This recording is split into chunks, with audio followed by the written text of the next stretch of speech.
అన్న ఏం పేరు అన్న? నా పేరు శ్రీనివాస్.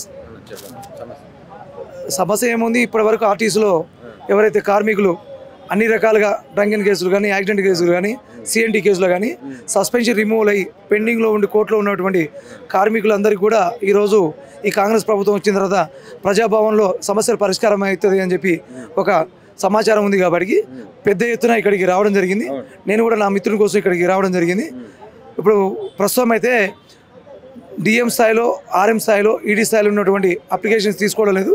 ఎప్పుడైతే ఈడీ గారి రిజెక్ట్ చేసిన కేసులో మాత్రమే ఇక్కడ అప్లికేషన్లు స్వీకరించడం జరుగుతుంది. మిగతా ఇవి ఆ యొక్క అధికారుల దగ్గర అప్పీల్ పెట్టుకోవడం చెప్పి ఈ ప్రజాభవన్లో చెప్పడం జరుగుతుంది. ఇప్పుడు ఏమంటున్నారు? లోపల ఉన్న అప్లికేషన్స్ తీసుకుంటున్నారు. కింది స్థాయిలో మీరు ఎక్కడైతే అప్లికేషన్స్ పెట్టుకోలేదో అక్కడ పెట్టుకోండి, అక్కడ పరిష్కార మార్గం జరుగుతుంది. లేని ఏడాది తర్వాత ఇక్కడికి రావాలి అని చెప్పి. ఇప్పుడు ఏం అప్లికేషన్లు కానీ అంటే కింది స్థాయి నుంచి అప్లికేషన్లు పెట్టుకోవడం రాలేదా? పెట్టడం జరిగింది. రిజెక్ట్ అయిన బాధితులు ఈరోజు ఇక్కడికి రావడం జరుగుతుంది. ఈడీ స్థాయిలో తక్కువ మంది ఇప్పుడున్న ప్రస్తుత పరిస్థితులలో వాళ్ళ అప్లికేషన్ పెడుతున్నారు. కానీ ఇప్పుడు ఈడీ రిజెక్ట్ అయిన అప్లికేషన్లు మాత్రమే భారీ ఎత్తున, పెద్ద ఎత్తున అధికారులు చెప్తున్నారు. అవి కార్యాచరణ దాలిస్తేనే తెలవాలి, భవిష్యత్తులో ఎదురు చూడాలి. అన్న చెప్పన్న, ఇప్పుడు రకరకాల శాఖల దగ్గర మొత్తం సస్పెండ్ అయిన వాళ్ళందరినీ కూడా ఒక లిస్టు పెట్టారు ఇప్పుడు ప్రజాభవన్ దగ్గర.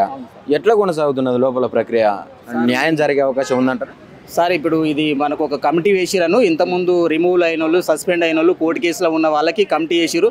ఒక మన గవర్నమెంట్ ఆధ్వర్యంలో కమిటీ వేసిరు. ఆ కమిటీ మీద వాళ్ళ సూచనల మేరకు ఈ రిమూవల్ అయిన వాళ్ళని, సస్పెండ్ అయిన వాళ్ళని, ఈడీ ఆధ్వర్యంలో రిజెక్ట్ అయిన వాళ్ళని ఇక్కడికి ఈరోజు వస్తే అప్పీల్ పెట్టుకుంటే వాళ్ళకి న్యాయం జరుగుతుందని చెప్పేసి మాకు మెసేజ్లు పెట్టారు సార్. దాని సందర్భంగా మేము ఇక్కడికి వస్తే సార్ దగ్గరికి వచ్చి అప్పీల్ పెట్టుకుంటే మాకు న్యాయం జరుగుతుందనే ఉద్దేశంతో మేము ఇక్కడ అప్పీల్ పెట్టుకోవడానికి వచ్చినాం సార్.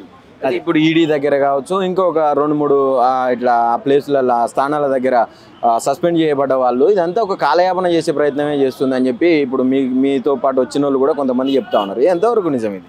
సార్, కాలయాపన చేస్తుందంటే ఇప్పుడు ఆర్ఎం ఆధ్వర్యంలో ఇవ్వాల్సిన వాళ్ళ అధికారులు ఆయన పదిగా ఈడీ వారు ఆధ్వర్యంలో ఇవ్వాల్సినవి ఉంటాయి. మరి వాళ్ళకి ఇన్స్ట్రక్షన్స్ ఏమున్నాయి, ఎండి ఇన్స్ట్రక్షన్స్ ఏమున్నాయి సార్, వావి మనకు తెలియవు. ఆ అఫీషియల్ మనకు తెలియవు సార్. మా లెవెల్కి అయితే మాకు తెలియవు. మాకేంటంటే ఈరోజు ఈడీ దగ్గర అప్లికేషన్స్ ఎవరైతే రిజెక్ట్ అయిందో ఇక్కడికి వస్తే న్యాయం జరుగుతుందనే ఉద్దేశంలో మాకు మెసేజ్ పెట్టడం జరిగింది. డిపార్ట్మెంట్ నుంచి కానీ మా కమిటీ తరఫున లోపల మనకు ఆర్టీసీకి సంబంధించిన ఒక సారు పెట్టిరు. ఆ సారు ద్వారా అప్లికేషన్స్ రిసీవ్ చేసుకుంటారు. ఓన్లీ ఈడీ రిజెక్ట్ అయినా తీసుకుంటుండ్రు.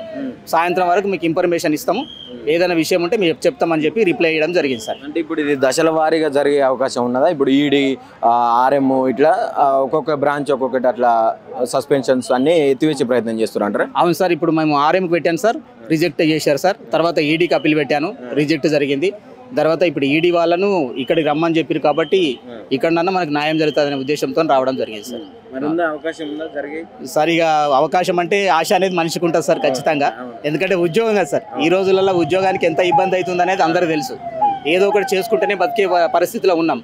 నేను 54 ఇయర్స్ సార్. ఇప్పుడు 20 ఇయర్స్ ఆర్టీసీలో డిపార్ట్మెంట్లో పనిచేసిన. ఇప్పుడు నేను ఎక్కడికి వెళ్ళి బయట పని చేయాలన్నా నా ఏజ్ అడుగుతారు.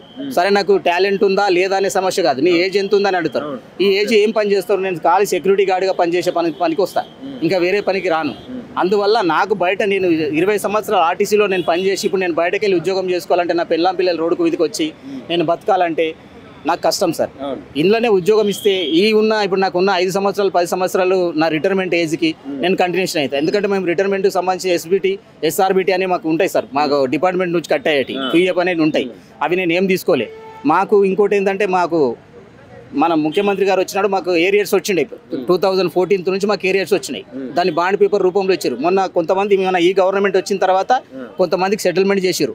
మాకు సస్పెండ్ అయిన వాళ్ళకు ఆ ఈడీ నుంచి వచ్చి మాకు బాండ్ రూపంలో ఇచ్చిన డబ్బులు ఇంతవరకు ఇవ్వలేదు. సస్పెండ్ అయినా మేము అడిగినాం, అప్లికేషన్ పెట్టుకున్నాం, మా డబ్బులు మాకు ఇవ్వండి సార్ అంటే. మేము ఉద్యోగం చేసినప్పుడు, మేము ఉద్యోగంలో ఉన్నప్పుడు వచ్చిన బాండ్ అది. మా ఏరియస్ నిజంగా న్యాయంగా మాకు రావాల్సింది. ఇప్పుడు సస్పెండ్ అయినాం కాబట్టి ఇవ్వమంటే మేము ఏవి తీసుకోలేదు. పిఎఫ్ తీసుకోలేదు, ఎస్ఆర్బిటీ తీసుకోలేదు, ఎస్బిటీ తీసుకోలేదు, ఈ బాండ్ పైసలు కూడా ఇవ్వలేదు. మేము ఇప్పుడు ఆర్థిక ఇబ్బందులలో ఉన్నాం, మీరు అటువంటి సహాయం మేము పనిచేసిన పనిలో ఉన్నప్పుడు వచ్చిన పైసలు కూడా ఇవ్వలేదంటే మాకు కొంచెం బాధగా ఉంది సార్. అవి కూడా ఇవ్వాలని చెప్పేసి మేము రిక్వెస్ట్ చేయడం జరిగింది. దాని కూడా ఎటువంటి స్పందన లేదు. ఈ ఉద్యోగం లేక రోడ్ల మీద ఉంటున్నాం, మా పిల్లలు చదువుకుంటారు, హైదరాబాద్ సెట్ అయినా సార్లు ఇప్పుడు ప్రెస్ మీట్లు కావచ్చు, ప్రభుత్వం దృష్టికి అయితే ఇది తీసుకుపోయే ప్రయత్నం చేసిర్రు అనేక సార్లు. రోడ్లు ఎక్కిర్రు, ప్రెస్ మీట్లు పెట్టిర్రు, ప్రెస్ క్లబ్లలో చాలా రకరకాల కార్యక్రమాలు చేసిర్రు ప్రభుత్వం దృష్టికి తీసుకుపోయేటట్టు. మరి ఇప్పటిదాకా కూడా ఎటువంటి స్పందన లేదు. ఈరోజు ఇట్లా గోడల మీద పోస్టర్ వేసి అందులో అంటే దశల వారీగా మేము ఎత్తివేస్తాం సస్పెన్షన్స్ అనేది చెప్తా ఉన్నారు. మరి అవకాశాలు ఉన్నాయనుకోవచ్చా? అతి తొందరలో మీకు ఉద్యోగాలు మళ్ళీ మీకు తిరిగి వస్తాయి అనుకోవచ్చా? అతి తొందరలో ఉద్యోగాలు ఇస్తే మా జీవితాలు బాగుంటాయి, మా పిల్లలు బాగుంటారు, మా సంసారాలు బాగుంటాయి సార్. ఎక్కువ ఊరు వదిలి హెచ్ఆర్ఏ వస్తుందని చెప్పి హైదరాబాద్లో రెంట్ తీసుకొని ఉంటున్నాం. ఇప్పుడు 3 years మాకు సస్పెండ్ అయ్యి ఇప్పుడు రెంట్ కట్టుకోవాలంటే కూడా ప్రాబ్లం. ఎందుకంటే సడన్గా ఉద్యోగం అయిపోయి రోడ్డు మీదకి వచ్చిన తర్వాత మాకు రెంట్ కట్టుకోవాలి, జీవించాలంటే హైదరాబాద్లో చాలా కష్టం సార్. అందువల్ల మేము ఇక్కడ ప్రజావాణిలో న్యాయం జరుగుతుందని చెప్పేసి ప్రజావాణికి రావడం జరిగింది సార్. ఈ గవర్నమెంట్ ద్వారానన్నా ఈ కమిటీ ద్వారానన్నా మాకు న్యాయం జరిగితే మీ పత్రికా వికరంగానన్నా ఈ విషయం తెలిసి మాకు హెల్ప్ చేస్తే మేము 100% రుణపడి ఉంటామని చెప్తాం.